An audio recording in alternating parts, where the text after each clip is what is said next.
In this video, we're going to look at what happens when atoms break down or when they fall into pieces.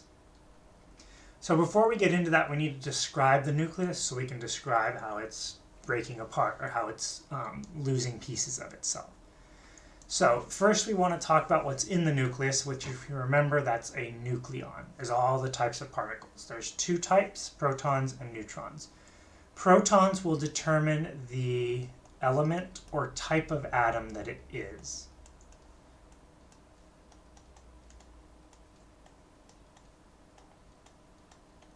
And this you probably remember from chemistry or from a science class before. Neutrons determine the specific isotope. And when we write these out, we use kind of a specific notation that helps us track things nice and easily. And it's going to use three symbols here, Z, X, and A. So up top, we're going to have a Z. And then we have X for the symbol on the side, and then A at the bottom. So this is the atomic symbol. A is the number of protons, which is also known as the atomic number.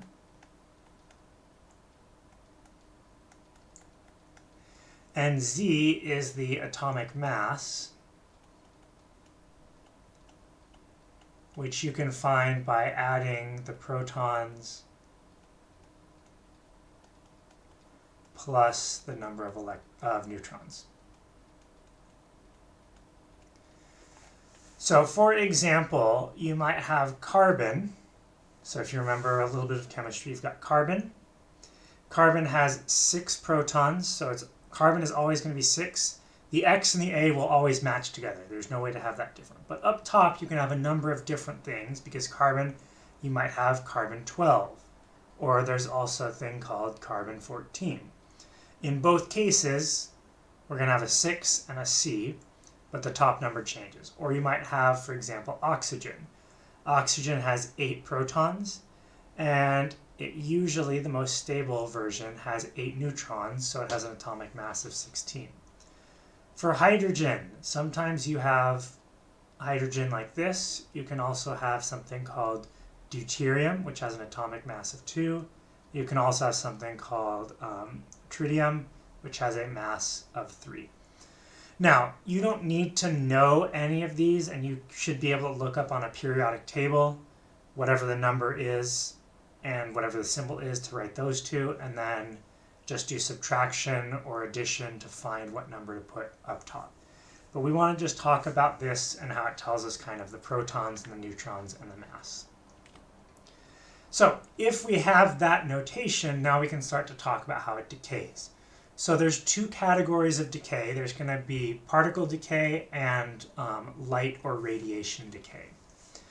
So in alpha decay, the output is an alpha particle, which is going to be, we're going to write that as a 4-2. So it's a particle that has 2 protons, 2 neutrons for a total mass of 4. This is also known as a helium nucleus, or it's identical to a helium nucleus. It's identical to a stable helium nucleus. The energy or the penetration, this is the weakest penetration and typically the least dangerous type of radiation. Penetration. And you can block with paper. So you can block this pretty easily with paper or, a little bit of basic material. When this is ejected from a nucleus, it changes the element and the mass. So you can see it reduces the mass by 4, and it also reduces the atomic number by 2. Because if this leaves, it's taking basically 2 neutrons and 2 protons away. So the nucleus that it was leaving from is left with 4 fewer particles, 2 fewer protons, 2 fewer neutrons. Beta decay is when a beta particle is ejected from a nucleus. And this is written as a, well, that's a messy beta. A beta, I'm drawing too many loops in it. A beta, which is a -1, 0. This is also basically just an electron. This is the medium strength of the 3 we're going to look at.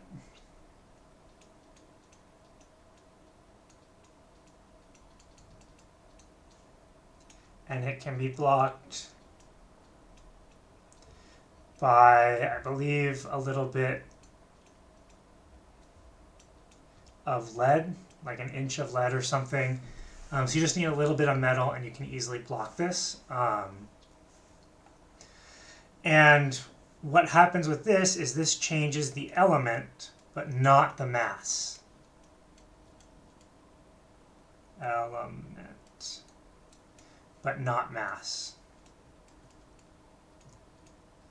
So if you look, the atomic number is going to go up by 1, because what is basically happening here with beta decay, you can think about it as a neutron becomes a proton,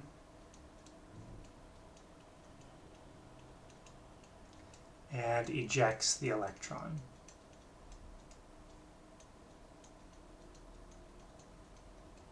Because electrons have basically no mass, so 0 mass plus a -1 charge, plus 1 mass for a proton and 1 charge for a proton. When you combine those, you get 1 mass and 1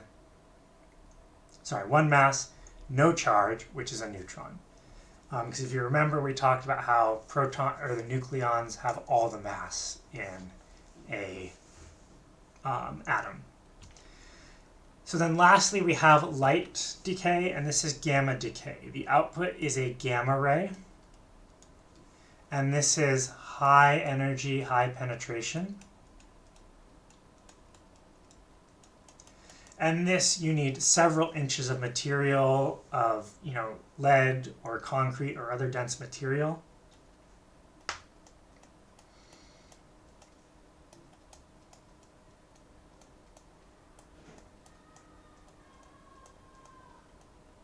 So this is also, in some ways, the most dangerous.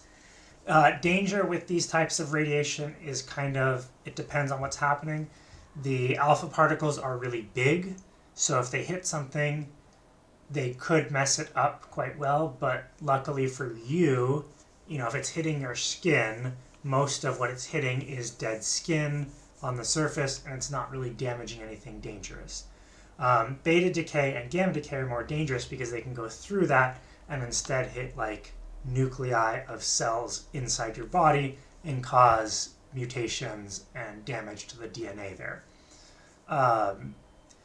But if you're worried about kind of the surface of something, sometimes gamma decay is less dangerous because it will tend to just penetrate and pass through. It won't actually damage the surface. Instead, it will go through and continue on. So this one changes the energy of the nucleus. It doesn't actually change the structure or the category of the nucleus. So that's kind of what happens here. You'll see a couple examples of this on the practice problem. The last thing I want to mention is half-life and dating. So nuclei decay at a fixed rate. In other words, if you have a big collection of nuclei and you time how long it takes, how much is there after a certain amount of time, you'll notice a very common pattern, which is that it has a half-life, where that is how long it takes for half of a substance to decay. So if I start with 100 grams and say the half-life is an hour, after an hour I'll have 50 grams instead. An hour after that I'll have 25. An hour after that I'll have 12 and a half. So every hour that passes, if the half-life is an hour, every half-life that passes, we have half as much as we started with. This means that we can find a ratio of how many decayed versus undecayed nuclei we have, and that tells us how long it's been decaying. So if I find that I have half as much as I thought I should have had, then I know that it's been around for however long the half-life is. So we'll take a look at some examples, and this will hopefully kind of bring it into perspective here. So this first question, how many half-lives are needed to pass for 1/16 of the original material to be left? So I started with a certain amount, now I have 1/16 of it. So the question is, how many half-lives did that take? Well, 1 half-life would mean I'd have half as much. 2 half-lives would mean I'd have half again, so I'd have 1/4 as much. 3 half-lives would mean I'd have 1/2, 1/2, 1/2. And then 4 half-lives later, that's where I get to 1/16. So it would be 4 half-lives. How many half-lives have passed if 1/8 of the original material is left? Well, let's do the same thing but in reverse. We want to equal 1/8. So we start with 1/2. That's not 1/8. If we multiply by half again, that's still not 1/8. So that's been 2. Multiply by 1/2 again. Now we're at 1/8. So it was 1, 2, 3 half-lives. So 3 half-lives are necessary to have 1/8 of the original material. There is a better way to do this mathematically, or not, I shouldn't say better. There is a way to do this mathematically that gives you more precise, and you can figure out if it's not exactly a whole half-life, if it's been half of a half-life, how much is left. But that math we're not going to worry about for this class. We're just going to do full half-lives just to get used to the idea. So here's kind of a more in-context question. The half-life for carbon-14 is about 5,700 years. You're dating a wood sample from a dead tree that you found. After measuring, you find there's 25% of the amount of carbon-14 you'd normally expect. How many half-lives have passed? Well, 25% is 1/4, and that's going to be 1 half-life times the second half-life, so this means 2 half-lives have passed. Based on the number of half-lives, about how many years have passed since this tree has died? Well, if it's 2 half-lives and each half-life is 5,700, that's going to be 2 times 5,700 years, which is going to be approximately 11,400 years. And this is approximate because we don't know exactly how much you have. Half-lives are really reliable in the long-term scale, but they're not very precise. So they can tell you it's about 11,400, but maybe it's only accurate to, plus or minus 100 years or plus or minus 1,000 years. But either way, we know kind of roughly how long ago this thing existed. So that's the idea behind half-lives and how we can use them to calculate or date things.